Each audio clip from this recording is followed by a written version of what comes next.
Hello everybody, thanks for your interest in Epigeum's Teaching Online product and courseware. My name is David Lefevre and I hope you find this to be a valuable webinar for yourselves. Okay, so I'm here with my colleagues, Phyllis Banner, who is one of the main authors on the project, who is going to explain all about the context and the need for this course. I'm also here with my colleague Annalise Stedman, who works for us here at Epigeum and will be giving you a demonstration of the course so you can actually see it for yourselves. My role in all this is I'm one of the people who started the firm, so I'll give you a bit of background about what Epigeum is. Okay, I'll start, I'll hand over to Phyllis and then Annalise will give a demonstration. Just one thing to mention is that if you have any questions as you go along, please type them into the box and we'll try and answer them as we progress, and if not, we'll answer them at the end.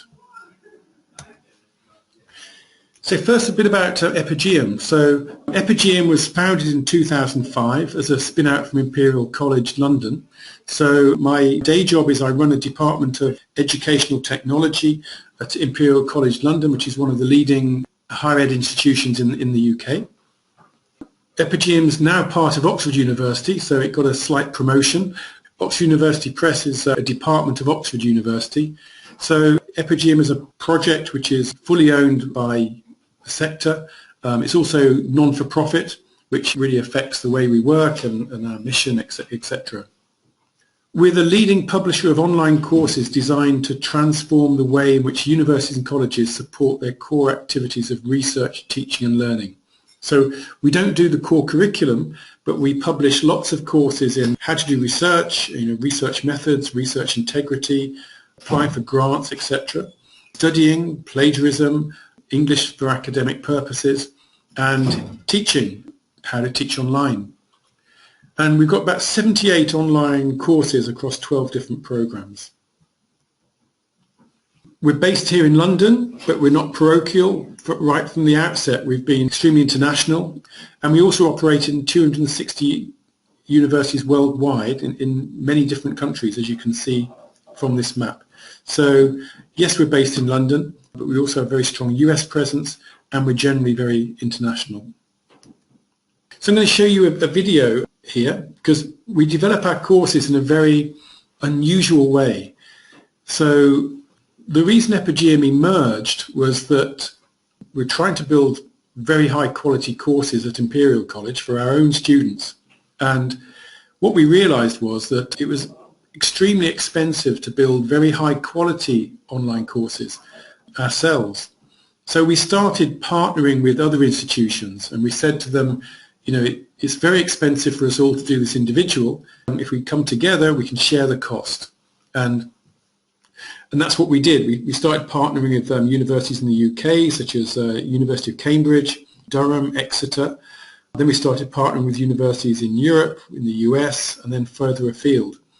And what we learned was that it not only reduced the cost for everyone, because everyone split the cost, but it also improved the quality, because everybody was peer reviewing the courses, sharing knowledge, and working in a peer review type environment, but in the teaching context.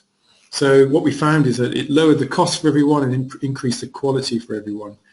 And Epigeum was really formed to manage this collaboration process.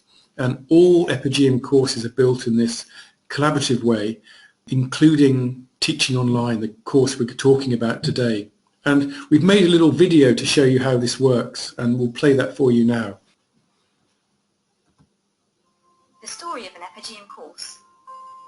We come up with an idea and we consult widely to develop and fine-tune it. We commission a team of expert authors to write it and a team of expert reviewers to help them. We commission a lead advisor who gives strategic vision and leadership. And we bring together a team of universities who form a development group to give feedback on our plans and prototypes and to make sure the product meets their needs. The collaborations we build are drawn from across the world and often involve input from over 50 academics, as well as our team of in-house specialists. Because we believe that collaboration and iteration are the key to producing truly innovative and effective products. So we bring everyone together for a launch workshop at the start of each project. It's a great mixing pot where the creative juices can flow and expertise can be shared. We provide a week-long training course for our writing team to make sure they're able to get the best out of the online medium. And we provide plenty of opportunities for sampling and feedback along the way through a detailed peer review process. In fact, a typical product goes through at least 5 iterations before it's ready to be built by our in-house developers. Together, we're more than the sum of our parts, and our unique and rigorous product development process gives all collaborators access to groundbreaking courses they couldn't have created alone. Here's what some of our customers have to say.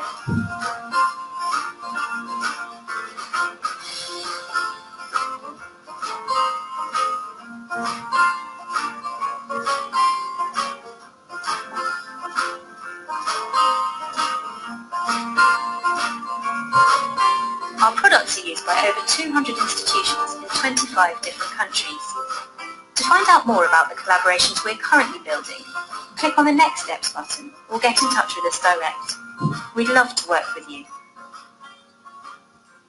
Okay, so hopefully that's given you an idea of what Epigeum is, how these courses are built, and this is just to summarise, it's a development group of 20 members. It's often 20 universities who came together, and Annie will show you the members who came together to build our Teaching Online course.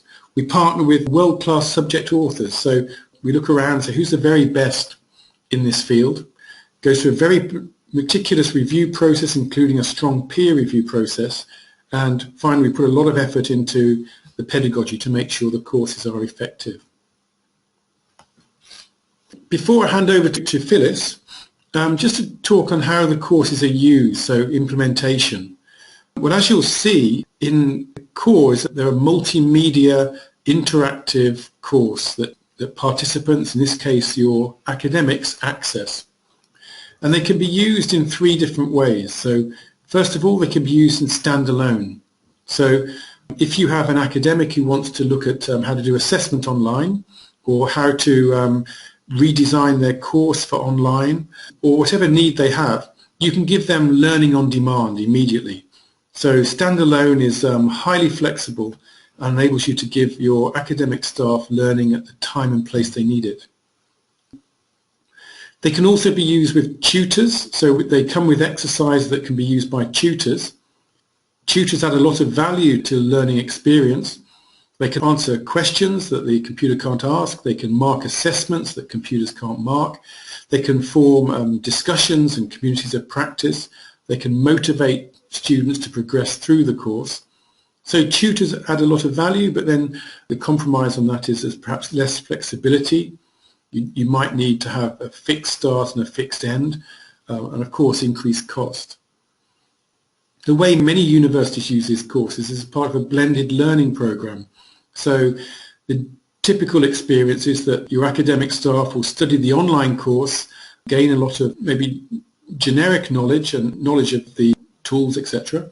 And then they attend a face-to-face workshop which focuses on how that can be applied in their particular class or their particular context. That may well be the most effective use of these courses.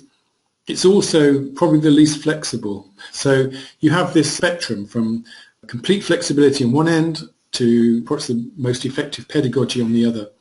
And the courses are designed to be used in all 3 modes. They can also be put into your LMS. If you put them in your LMS, you have a lot of flexibility on adapting the materials, disaggregating them, putting your own materials in there, etc. Or they can be used in our LMS, which is very simple. You can get up and running very quickly. So when you're listening to Phyllis and watching the demo, this is how the courses can actually be used. Okay, I'll now hand over to Phyllis Banner, who you may well know. So Phyllis is one of the main authors on this course, has a particular interest in this area, and is currently Director of Online Teaching and Learning at Union Graduate College. And thank you very much, Phyllis, for attending this and sharing your thoughts with us. Thank you so much, David. It's my pleasure to be here.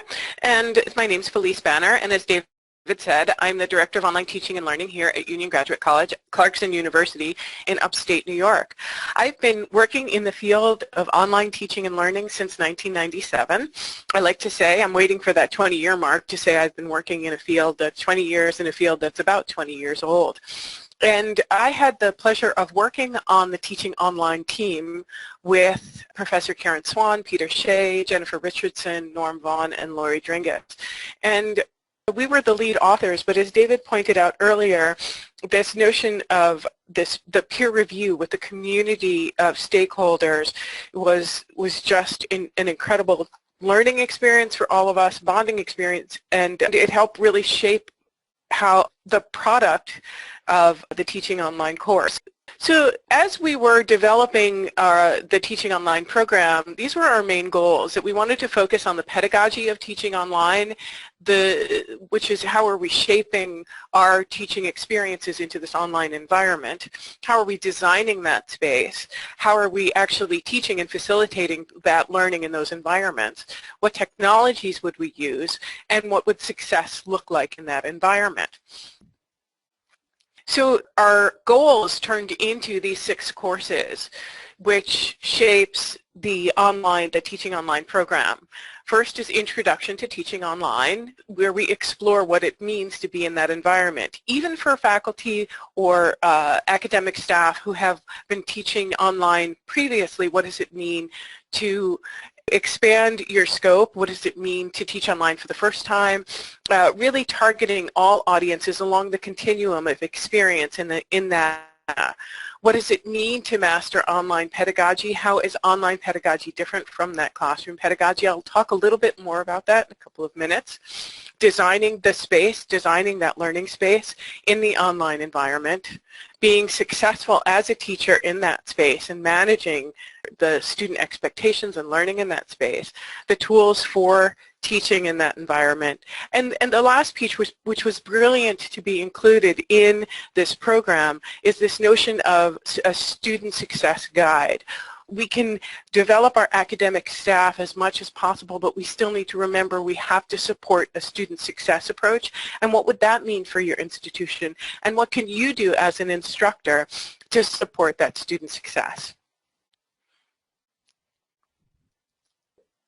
Part of the fun of developing Teaching Online was seeing all of the different pieces that the Epigeum programs include, which are the video interviews, activities, reflections, and exercises, and being able to plan them.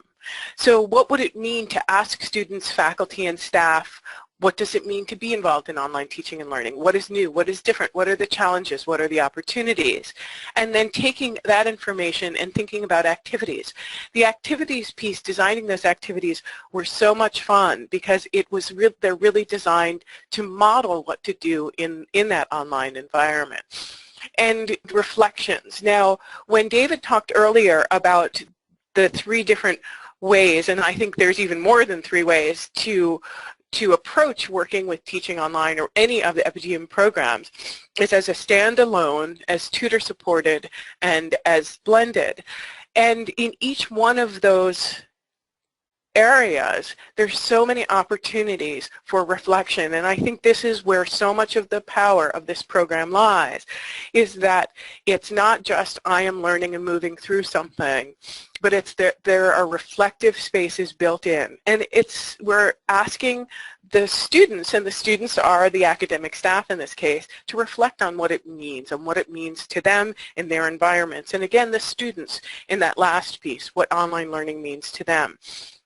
And the exercises are built in to foster those communities. So even in that standalone environment, we are building learning communities through this learning space. So here are just some screens, and Annie will be taking us on a tour of the program so you can see a bit more.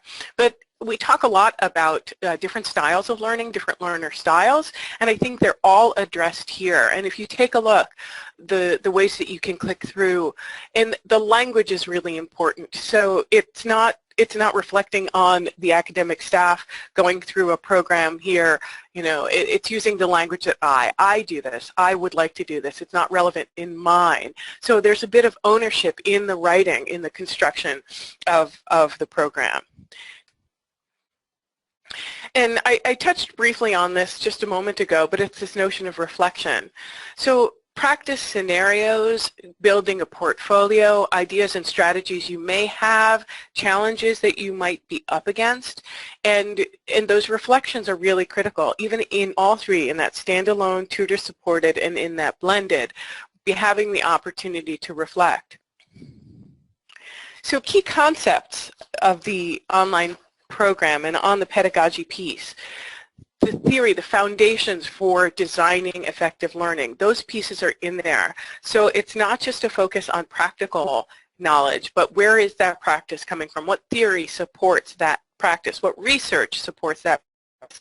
And there are so many opportunities for you and your academic staff to explore more, to find doorways and pathways to explore more. And that's the key to a dynamic online environment, which is what this program has.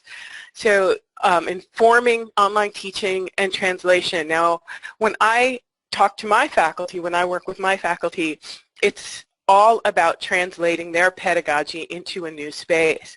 Even if you are to walk into a new classroom in a physical space, you'd have to change your approach from a small seminar space to a large lecture hall. It's a translation that you go through as an instructor. For me, as an instructor in the online environment, I'm constantly translating my pedagogy into this new space using the tools that are available. We talk a lot about these key concepts throughout the Teaching Online program. So and I'm going to speak specifically about the piece that I authored, and it was in the technology arena. So it's the tools and technologies for teaching online. And in all cases, when we sat through that development process and all the key stakeholders came together, I had a 2-page outline. I was ready to write, and then everyone came in and shaped the program with their questions. And I think this brings so much vitality to the work that Epigeum does. It's a community of contributors coming together, not just the authors, but this community of contributors, the reviewers, the stakeholders, who were just over and over again. It's about our students. It's about what we want them to learn, how we're going to get them to learn, and how are we going to assess what they've learned. And I think these are the 3 key components in every single course within this program. And, you know, focusing on the pedagogy, focusing on the design, focusing on the delivery, focusing on the technology, focusing on student success. It's all about what do I want them to learn, how will I go about getting them to learn in this environment, and how will I know what they have learned in this environment. So within this, we're trying to get our faculty and our academic staff to understand that, you know, these are the roles and responsibilities of the online teacher, and these are covered so well throughout the program, and in each one of the courses these themes flow through. So many opportunities for reflection on how do I build a learning community, how do I facilitate interaction, how do I provide feedback, how do I direct the learning process, how do I assess progress and achievement, and how do I sustain that inquiry so that there's constant scaffolding of learning. And as our roles and responsibilities in that online space, these are some of the key areas where that reflection takes place throughout this program. So the question that comes up so many times, how does teaching online differ from face-to-face teaching? And I think for every instructor it's very different. I've had the unique opportunity in my career to work one-on-one with faculty to translate their pedagogy into that online space, but for everyone it's very, very different. And I know that the Teaching Online program caters to these differences in the translation of that pedagogy.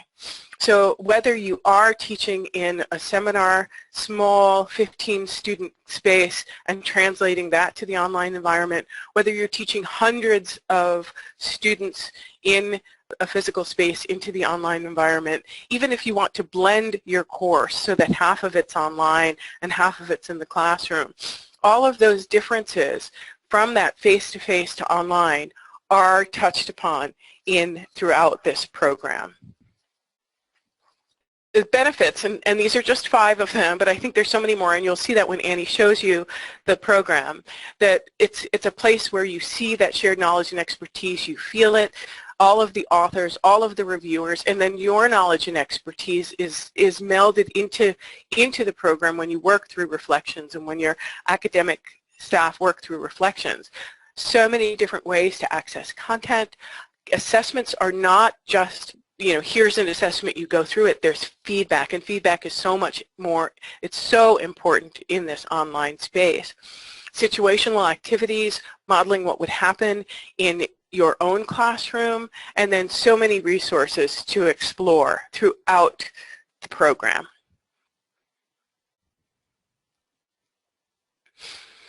Opportunities, and David talked about this earlier on, self-direction or facilitated instruction, avenues for interpretation, analysis, evaluation, and reflection.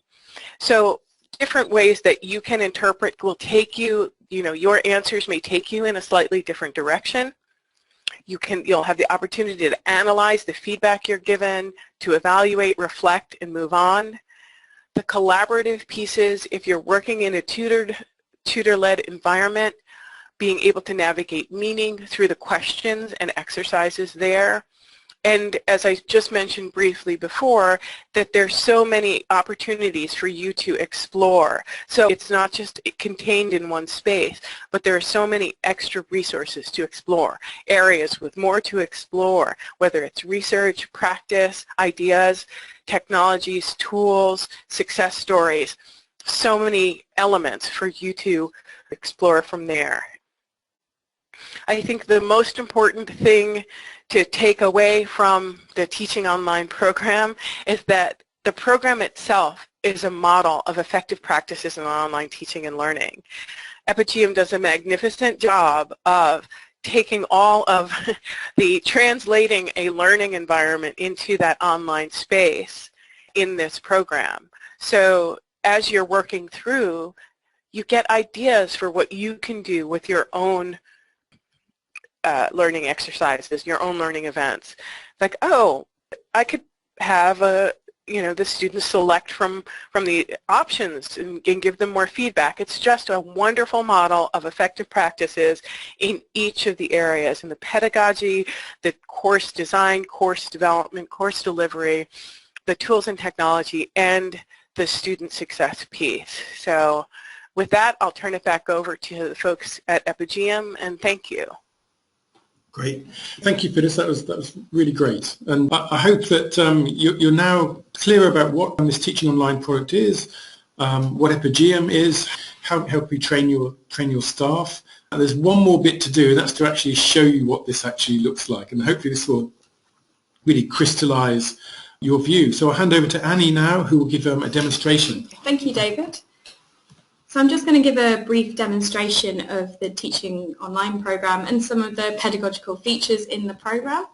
So here's just a snapshot of what it looks like in our hosted system. Most universities actually upload the courses into their own VLE or LMS, but this is what they look like in our system.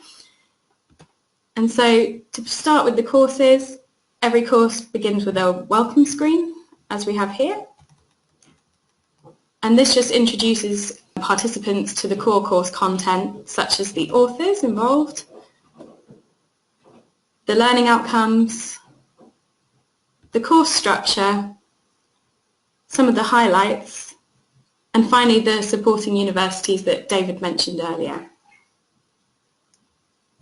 So firstly, to give you an idea of some of the program's features, we'll start by looking at the screen Social Media and Community Building from the course Using Technology Tools for Teaching Online.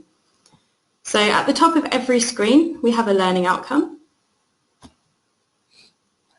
And these indicate what is going to be covered in the screen and what participants should have learned or should be able to do after completing the screen. We also offer screen durations, so here it's 5 minutes, so that participants have an idea of how long it's likely to take to work through the screen, and the screens also vary in length throughout the programme.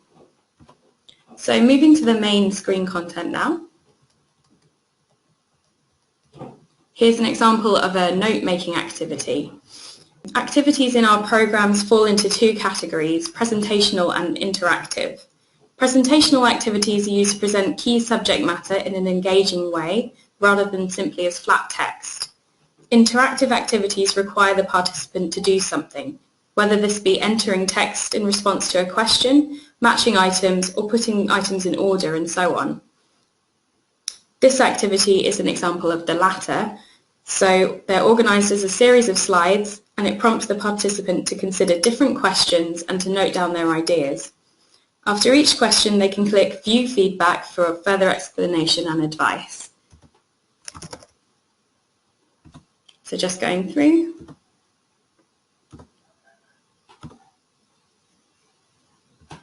And at the end, they can access a printable summary of these questions, which they can take away with them.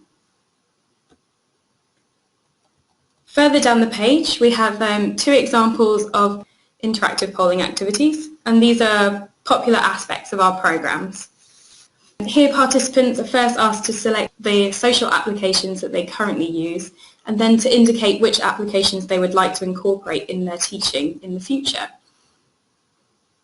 When they click Vote, they can see how their responses compare to those of their peers. And this will help foster a sense of being in a learning community. The screen also features some clickable boxes that we like to call pods, which contain extra information about the main screen content, as well as activities, documents to download, and links to further reading. So the type shown here is a key terms pod, providing definition for terms such as social media and wiki. And here is a useful links pod, which provides links to a relevant website and a blog. You'll also notice we have a video interview pod. So we incorporate video as much as we can into our courses, sometimes in pods, sometimes embedded within the main screen content, and they're usually short and vox pop in style, bringing the material to life, providing a variety of opinions and practical advice based on their personal experience of teachers and students. So I'll just play a short section of this video here. Some years ago, actually I have to say some decades ago, I was teaching a graduate seminar in emergency. So that's just a quick overview of the video. All of our videos have transcripts for accessibility purposes as well. So here is the written content of what's in the videos. It's also important to note that all the screens in our courses have an accessible counterpart containing flat text, and our accessible versions are compatible with screen readers and useful for those who are unable to use the interactive versions for any reason. And these have been developed with the help of our accessibility advisor at the University of Edinburgh. So I'll now turn to a screen, the course Studying Online, a Guide for Students, which is aimed at both students taking their first online course and teachers who wish to learn more about the online learning experience. So I've chosen the screen Running Late, What to Do If You Fall Behind in the Course, because it shows an example of a comic strip. So this type of presentational activity helps to illustrate the principal learning point on the screen in a simple and fun way. So this comic strip shows how to cope with time and deadline pressures. So a student enrolled on a blended learning course has trouble fitting in his university work alongside the demands of his job. He emails his professor asking for an extension to the deadline of his first paper. He then speaks to her in person. She's very supportive and reminds him that if he runs into problems again, he should contact her right away before the deadline. And you can see by the end he's able to work through the problem and submit his assignment by the revised deadline. So another really important feature in teaching online is this key term search we have in our programs. So at the beginning of each course, there is this search function which allows the user to search for keywords or phrases and thus to find the screens most relevant to their interests.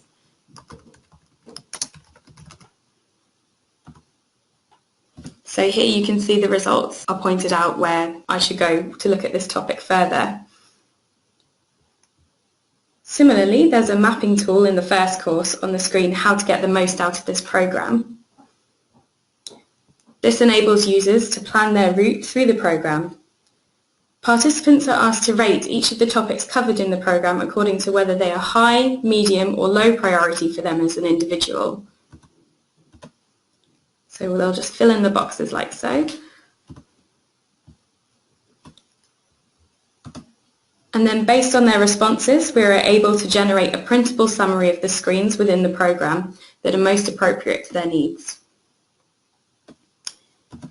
And then incidentally, it's also worth noting on this screen that we have a glossary function. And you'll notice on some of the screens certain words or terms are highlighted in green, such as the term blended learning here. This indicates that the word can be clicked on to obtain a pop-up glossary definition, and these are throughout the programme. Okay, and finally, just to finish up, we've got some extra resources available within the programme. So here's an example of a portfolio activity, and they are provided throughout the programme in portfolio activity pods to enhance participants' learning as they progress through the course. They're also available to download in a workbook format at the beginning of each course. So here, this is an activity that invites users to think about how their institution might respond to the rapid pace of technological change in online learning. Users are encouraged to note down their suggestions. The aim is that these documents will help participants to think beyond the scope of the programme and apply some of their new knowledge to their own contexts. Most portfolio activities can be completed by participants independently and do not require the use of a tutor. However, institutions may choose to use the products of the portfolios as part of a personal development review or gain institutional recognition as part of a CPD programme. So the activities could be used as a form of assessment.